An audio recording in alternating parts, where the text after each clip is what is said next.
The relative housing cost of a U.S. city is defined by the ratio average housing cost for the city divided by the national average housing cost, expressed as a percent.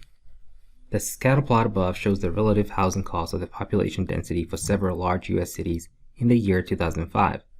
The line of best fit is also shown and has the equation that which of the following best explains how the number 61 in the equation relates to this scatter plot.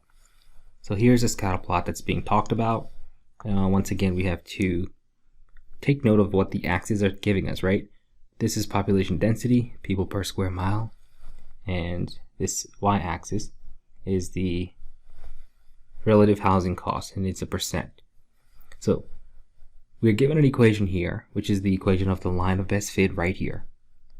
And of course, the little dots are representative of the data itself. Now, so the question here is asking, which of the following best explains the number 61 in the equation? So if you're looking at the line of best fit, you will see 61 is the y-intercept right around there. So let's go through the choices and figure out which one is the best for this question. Choice A says, in 2005, the lowest housing cost in the US states was about $61 per month.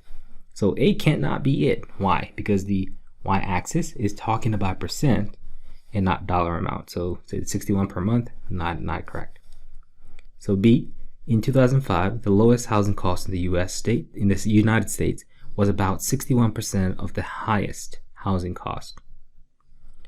Let's read that again. In 2005, the lowest housing cost in the United States was about 61% of the highest housing cost. That is changing the question a bit. So quick reminder, the 61 over here, this is a linear function, y equals mx plus v, and we call 61 the y-intercept, right? And we pretty much call this the starting point when you're graphing these equations. So that's what we should have in mind. So this is giving this as 61% of the highest housing cost. It doesn't imply a starting point, so no, not quite. So let's go to C. In 2005, even in cities with low population densities, housing costs were never below 61% of the national average. That's too absolute.